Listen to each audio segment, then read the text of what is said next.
Hello, it's Jim Hutchins for the Jerusalem Connection Spot Report for this week. November 9th and 10th is the 76th anniversary of what has been referred to as Kristallnacht.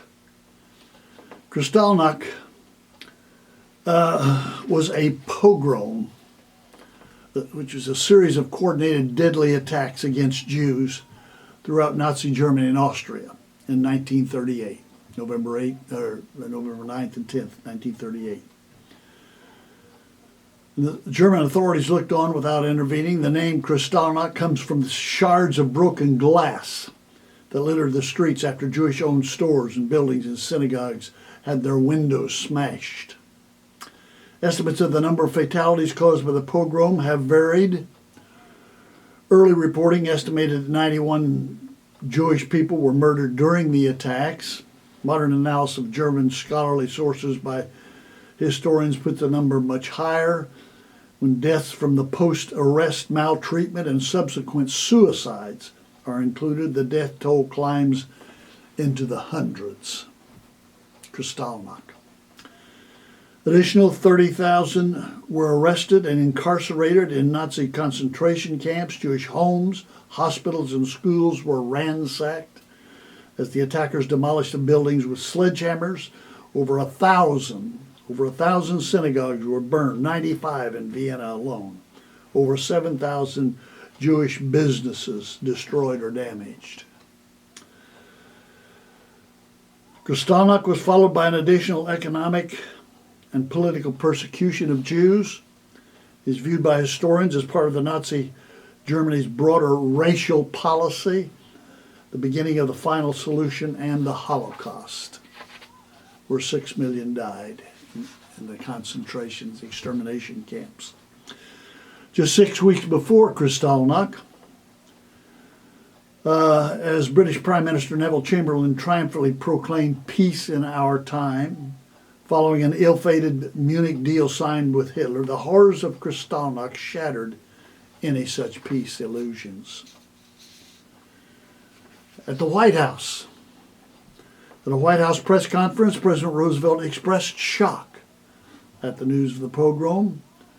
He said, "I myself could scarcely believe that such things could occur in 20th century civilization." When asked if immigration restrictions would be relaxed, he responded, "This is not in contemplation. We're not considering that. We have a quota system." And as a result, thousands of Jews who could have made it to the United States as refugees were denied, children included. Throughout the 1930s, nations of the world were far too tolerant of Nazism and reluctant to take any action to ameliorate the sufferings of Jewry, not coming to terms with the emerging Nazi threat that would soon endanger them as well. In today's times, Western nations have been far too tolerant of the forces of radical Islam, which includes the ruling regime in Iran, ISIS, Hezbollah, Hamas, and other terror groups. They threaten Israel and the West as well. Those who spoke against the rise of Nazism in the 1930s were often labeled as warmongers. Today, those who cite the threats posed by radical Islam face the same labels and similar criticism. It's going to continue. It's going to continue against the Jews. Worldwide anti-Semitism is on the rise. It's rampant in secular campuses throughout the United States. It's going to rise against Jews and against Christians. Christians are being slaughtered worldwide, intimidated, led in hunger, raped. It's going to increase. Jesus said this in John chapter 16. "In fact, a time is coming," he says. "Time is coming when anyone who kills you," he's speaking of Jewish believers in this case, but Jews and Christians, "anyone who kills you will think he's offering a service to God. They will do such things because they have not known the Father or me." They don't know Yahweh and they don't know Jesus. And that's why they do these things. As a matter of fact, it reaches a point. It reaches a point, Zechariah tells us in Zechariah chapter 14. A day of the Lord is coming, a day of his wrath, a day of his vengeance, a day of his fury against all those who oppose him and his people. I will gather all the nations to Jerusalem to fight against it.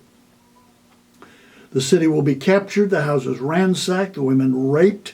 Half the city will go into exile, but the rest of the people will not be taken from the city.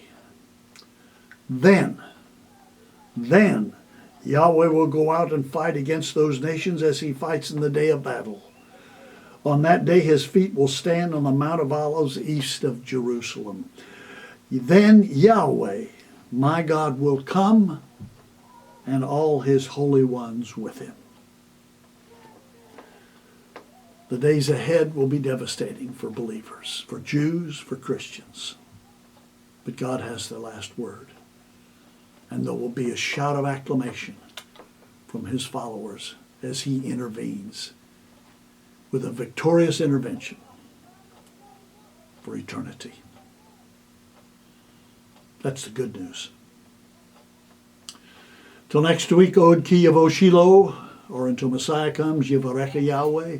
Yahweh bless you, bless those you love, and bless those who love you.